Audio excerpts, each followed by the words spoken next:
क्या आपने कभी महसूस किया है कि आप दिन रात मेहनत तो करते हैं, लेकिन मंजिल फिर भी दूर लगती है? क्या कारण है कि कुछ लोग अपने काम से इतिहास बना देते हैं और बाकी लोग उसी काम में थक कर बैठ जाते हैं? आज हम आपको ले चलेंगे एक ऐसे सफर पर जहां आपको पता चलेगा कि काम और योग का मिलन किस तरह एक इंसान को कर्मयोगी बनाता है। कर्मयोगी पार्ट 1 प्रस्तुति रीड स्मार्टर 9। ये कहानी सिर्फ किताब की लाइनों तक सीमित नहीं रहेगी, इसमें होगा हमारे भारत के असली किरदारों का पसीना, संघर्ष और जीत। शुरुआती कहानी, एक चाय वाले का सपना। सर्दियों की एक ठंडी सुबह, गुजरात का एक छोटा सा रेलवे प्लेटफॉर्म। एक लड़का हाथ में चाय का केतली लेकर चाय चाय चाय की आवाज लगाता है। उसकी उम्र मुश्किल से 12-13 साल होगी। लोग उसके पास से गुजर जाते हैं, कुछ लोग उसे देखते भी नहीं। लेकिन उस लड़के की आंखों में थकान नहीं, आग थी। वो चाय बेचते हुए भी हर बातचीत में लोगों से कुछ सीखने की कोशिश करता, किसी से ट्रेन के बारे में, किसी से अखबार की सुर्खियों के बारे में, किसी से राजनीति पर राय। उसे नहीं पता था कि आगे जाकर वो भारत के सबसे बड़े फैसले लेने वालों में गिना जाएगा। लेकिन एक बात पक्की थी, वो काम को पूजा मानता था और अपने हर काम में पूरी निष्ठा लगाता था। आपने पहचान ही लिया होगा, ये कहानी नरेंद्र मोदी के बचपन की है। कर्मयोगी की पहली सीख, काम ही साधना है। कर्मयोग का मतलब है अपने काम को भगवान की पूजा की तरह करना, बिना सिर्फ फल की चिंता किए। यानी आप जो भी कर रहे हैं, चाहे वो चाय बनाना हो, कोडिंग करना हो, कंपनी चलाना हो या पढ़ाई करना हो, उसे इस तरह कीजिए जैसे वो आपका जीवन का सबसे बड़ा मिशन है। मोदी जी का बचपन हमें ये सिखाता है कि शुरुआत छोटी हो सकती है, लेकिन दृष्टिकोण बड़ा होना चाहिए। जब आप हर काम में अपना दिल और ईमानदारी लगाते हैं, तो ब्रह्मांड खुद आपको आगे बढ़ाने के लिए साजिश करता है। मुंबई के धर्मपाल गुलाटी, जिन्हें लोग MDH वाले दादा कहते हैं, स्कूल छोड़कर तांगा चलाते थे। लेकिन उन्होंने अपने मसालों के बिजनेस को सिर्फ पैसे कमाने का जरिया नहीं, बल्कि लोगों के खाने में स्वाद और सेहत देने का मिशन बना दिया। आज उनकी कंपनी करोड़ों में है और उनकी पहचान सिर्फ एक बिजनेसमैन की नहीं, बल्कि एक कर्मयोगी की है। पार्ट 1 का लाइफ लेसन, काम को सिर्फ रोजी रोटी का साधन मत बनाइए, उसे अपनी पूजा और साधना बनाइए। जब आपका काम ही आपकी भक्ति बन जाए, तो सफलता सिर्फ एक नतीजा नहीं, बल्कि एक यात्रा बन जाती है। कर्मयोगी पार्ट 2 प्रस्तुति रीड स्मार्टर 9। पिछले हिस्से में हमने देखा कि एक चाय वाले का सपना और निष्ठा उसे देश का नेता बना सकती है, और एक मसाला बेचने वाला अपने काम को साधना मानकर करोड़ों लोगों के दिलों तक पहुंच सकता है। लेकिन सवाल अब भी वही है, अगर काम ही पूजा है, तो काम चुनना कैसे चाहिए? शुरुआती कहानी, दो दोस्तों का चुनाव। राजेश और विक्रम दोनों इंजीनियरिंग कॉलेज में साथ पढ़े। राजेश पढ़ाई में ठीक ठाक था, लेकिन उसे बचपन से ही मशीनों को खोलकर फिर से जोड़ने का शौक था। विक्रम पढ़ाई में टॉपर था, लेकिन उसका मन असल में म्यूजिक में लगता था। वो गाने लिखता, गिटार बजाता और अपने दोस्तों के लिए कंपोज भी करता। कॉलेज के बाद दोनों को AT कंपनी में नौकरी का ऑफर मिला। राजेश ने सोचा, ये काम मेरे शौक से मेल खाता है, मैं मशीन और टेक्नोलॉजी के करीब रहूंगा, और उसने जॉब ज्वाइन कर ली। विक्रम ने भी ऑफर ले लिया, लेकिन उसके मन में हमेशा एक खालीपन रहा। 2 साल बाद राजेश प्रमोशन पा चुका था और विक्रम थकान और बोरियत से परेशान था। आखिरकार विक्रम ने नौकरी छोड़ दी और म्यूजिक प्रोडक्शन में करियर बनाया, और वहीं से उसकी असली सफलता शुरू हुई। कर्मयोगी की दूसरी सीख, सही कर्मक्षेत्र का चयन।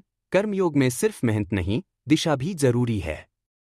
अगर आपकी मेहनत उस क्षेत्र में है जहां आपका दिल नहीं लगता, तो वो मेहनत पत्थर को पानी देने जैसी है।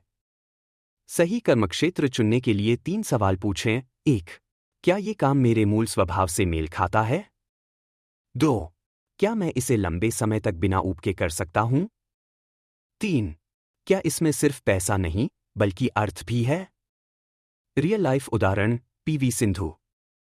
PV सिंधु बचपन में कई खेल खेलती थीं, लेकिन जब उन्होंने बैडमिंटन को चुना, तो वो सिर्फ एक स्पोर्ट्स चॉइस नहीं थी, वो उनका कर्मक्षेत्र था। उन्होंने अपने शौक, अपनी ताकत और अपनी मेहनत को एक दिशा में लगाया। आज वो ओलंपिक मेडलिस्ट हैं, और उनकी सफलता इस बात का प्रमाण है कि सही क्षेत्र में लगाई गई मेहनत गुणा करके वापस आती है। अगर आप स्टूडेंट हैं, अलग अलग चीजें ट्राई करें ताकि आपको पता चले कि आपका असली पैशन कहाँ है। अगर आप प्रोफेशनल हैं, अपने काम में वो हिस्से पहचानिए जो आपको सच में पसंद हैं और धीरे धीरे अपना फोकस उसी दिशा में ले जाइए। पार्ट 2 का लाइफ लेसन, कर्मयोग की यात्रा सही कर्मक्षेत्र चुनने से शुरू होती है। गलत जगह पर की गई मेहनत आपकी रफ्तार तो बढ़ा सकती है, लेकिन मंजिल नहीं बदल सकती। कर्मयोगी पार्ट 3 प्रस्तुति रीड स्मार्टर 9 पार्ट 2 में हमने जाना कि कर्मयोग की असली शुरुआत सही कर्मक्षेत्र चुनने से होती है। लेकिन रास्ता चुन लेना ही काफी नहीं है, उस पर लगातार चलना ही असली चुनौती है। और यहां सबसे बड़ा दुश्मन है आलस्य और टालमटोल। शुरुआती कहानी, किसान और आधा खेत। गुजरात के एक छोटे गांव में रमेश नाम का किसान रहता था। उसके पास 2 खेत थे। एक खेत में उसने समय पर बुवाई की, पानी दिया, देखभाल की। दूसरे खेत में उसने सोचा, अभी मौसम लंबा है, कल कर लूंगा। दिन बीतते गए और उस खेत में न बुवाई हुई न देखभाल। फसल का मौसम आया, पहले खेत में सोना लहलहा रहा था, लेकिन दूसरा खेत बंजर पड़ा था। रमेश समझ गया, काम को सही समय पर और लगातार करना ही असली खेती है। एक दिन की लापरवाही पूरे साल की मेहनत बर्बाद कर सकती है। कर्मयोगी की तीसरी सीख, आलस्य पर विजय। कर्मयोगी सिर्फ मेहनती नहीं होता, वो अनुशासित भी होता है। आलस्य और टालमटोल, प्रोक्रास्टिनेशन, हमें 2 तरह से नुकसान पहुंचाते हैं। 1, रफ्तार तोड़ते हैं। एक दिन की रुकावट कई बार महीनों की प्रगति रोक देती है। 2, मानसिक बोझ बढ़ाते हैं। जितना काम टालते हैं, उतनी चिंता और अपराध बोध बढ़ता है। रियल लाइफ उदाहरण, रतन टाटा। रतन टाटा ने जब टाटा नैनो का सपना देखा तो उन्हें अनगिनत आलोचनाओं का सामना करना पड़ा। बहुत से लोग कहते थे ये असंभव है, लेकिन उन्होंने हर दिन, हर मीटिंग, हर डिजाइन चेक में लगातार ध्यान लगाया। अगर उन्होंने एक भी साल का ब्रेक लिया होता तो शायद दुनिया की सबसे सस्ती कार का सपना कभी साकार न होता। आलस्य को हराने के 3 कर्मयोगी मंत्र। 1, 2 मिनट नियम। अगर कोई काम 2 मिनट में हो सकता है तो अभी करो। 2, समय ब्लॉकिंग। अपने दिन को समय के खानों में बांटो और उस समय में सिर्फ उसी काम पर फोकस करो। 3, दैनिक अनुशासन। रोज का एक छोटा टारगेट तय करो और हर हालत में पूरा करो। अगर आप स्टूडेंट हैं, रोज पढ़ाई का एक मिनिमम समय तय करें, चाहे मूड हो या न हो। अगर आप एंटरप्रेन्योर हैं, अपने बिजनेस के उन टास्क्स को पहचानें जो ग्रोथ लाते हैं और उन्हें हर दिन पहले पूरा करें। पार्ट 3 का लाइफ लेसन, कर्मयोगी बनने के लिए मेहनत जरूरी है, लेकिन लगातार मेहनत ही असली पहचान है। जीत उन्हीं की होती है जो हर दिन उठकर अपने कर्म की खेती करते हैं। कर्मयोगी पार्ट 4 प्रस्तुति रीड स्मार्टर 9 पार्ट 3 में हमने देखा कि कर्मयोगी बनने के लिए सिर्फ मेहनत नहीं, बल्कि लगातार मेहनत और आलस्य पर जीत जरूरी है। लेकिन मेहनत करने के बावजूद ऐसे दिन भी आते हैं जब नतीजे नजर ही नहीं आते। यहीं से असली परीक्षा शुरू होती है, धैर्य की परीक्षा। शुरुआती कहानी, बांस के पेड़ की ताकत। चीन के एक गांव में एक किसान ने बांस के बीज बोए। वो रोज पानी देता, खाद डालता, देखभाल करता। पहला साल बीता, कुछ नहीं हुआ। दूसरा साल, जमीन वैसी की वैसी। तीसरा साल, फिर भी कोई अंकुर नहीं। लेकिन किसान ने हार नहीं मानी। 5वें साल की शुरुआत में अचानक मिट्टी फटी और एक हरी कोम्पल निकली। सिर्फ 6 हफ्तों में वो बांस 80 फीट ऊंचा हो गया। असल में वो 5 साल तक जमीन के नीचे जड़ें मजबूत कर रहा था। कर्मयोगी की चौथी सीख, धैर्य का तप। कर्मयोग हमें सिखाता है कि फल की चिंता मत करो, अपना कर्म करते रहो, क्योंकि कभी कभी ब्रह्मांड आपके लिए जड़ें मजबूत कर रहा होता है। अगर आप बीच में हार मान लें तो वो पल कभी नहीं आएगा जब आपकी मेहनत आकाश छू सके। रियल लाइफ उदाहरण, एम.एस. धोनी। धोनी ने रणजी क्रिकेट में सालों तक खेला, लेकिन भारतीय टीम में जगह नहीं मिली। बहुत से लोग क्रिकेट छोड़कर नौकरी कर लेते, लेकिन उन्होंने अपने खेल में लगातार सुधार किया। जब मौका मिला, उन्होंने इतना अच्छा प्रदर्शन किया कि भारतीय क्रिकेट का चेहरा बदल दिया।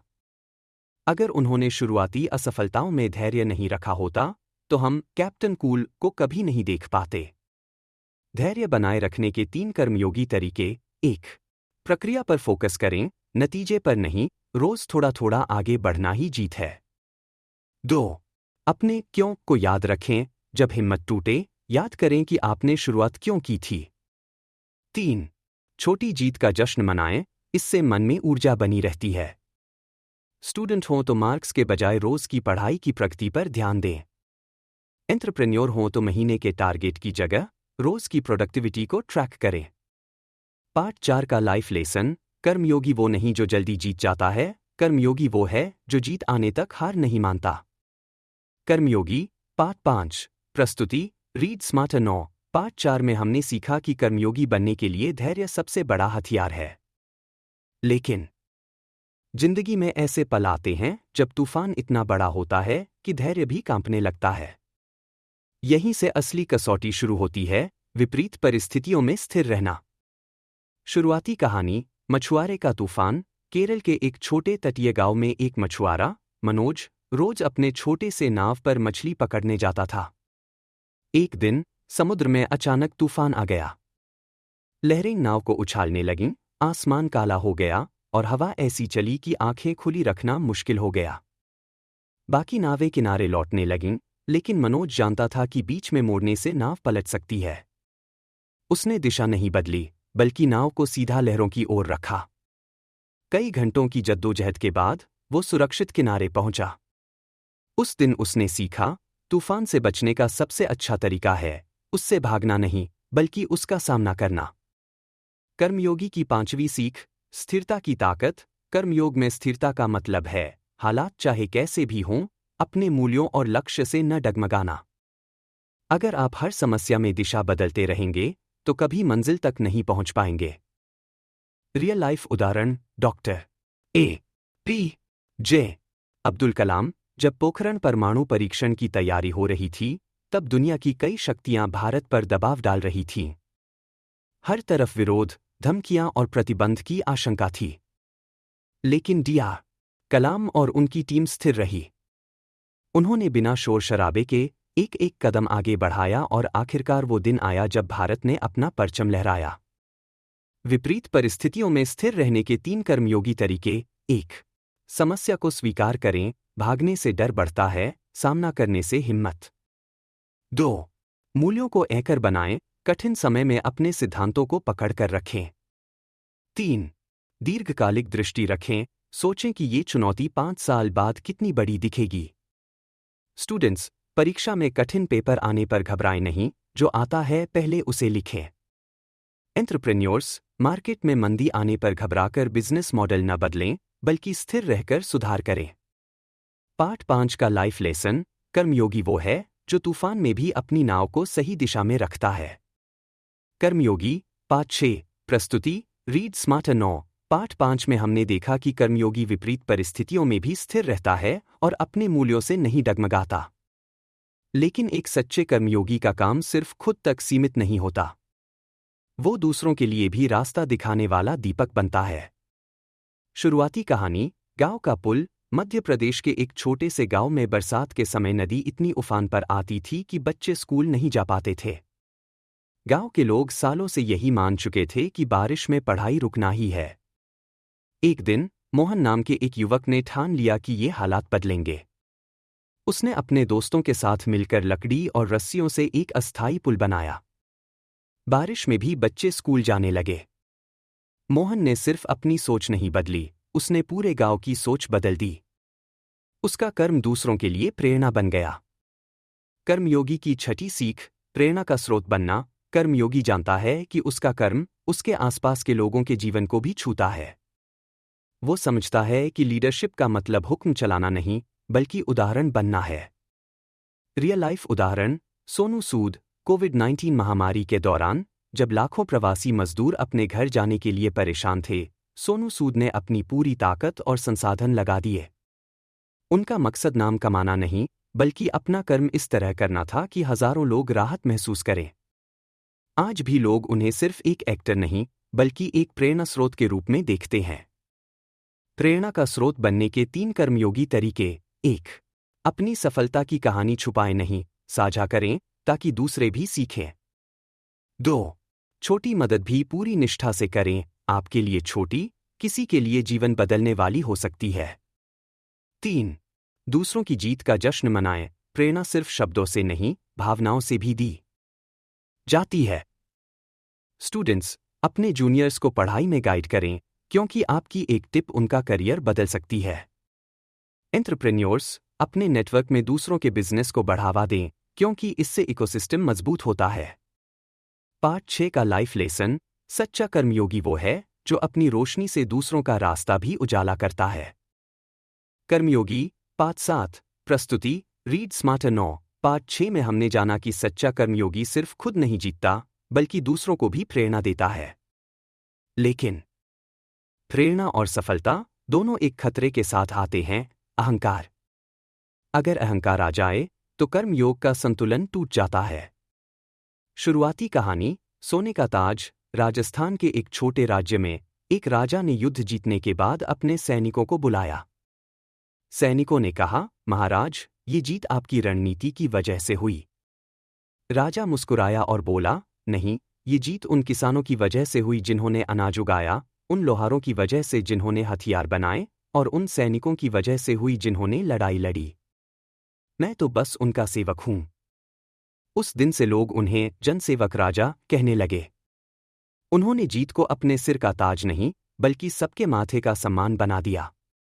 कर्मयोगी की 7वीं सीख। विनम्रता ही असली ऊंचाई है। कर्मयोग हमें सिखाता है कि हम सिर्फ अपने कर्म के मालिक हैं, फल के नहीं, और जब फल मिलता है तो उसे अपना अकेला हक मानना अहंकार है। विनम्रता इंसान को जमीन से जोड़े रखती है, और यही उसकी असली ताकत होती है। रियल लाइफ उदाहरण। सचिन तेंदुलकर को दुनिया गॉड ऑफ क्रिकेट कहती है, लेकिन उनकी विनम्रता ने ही उन्हें इतना महान बनाया।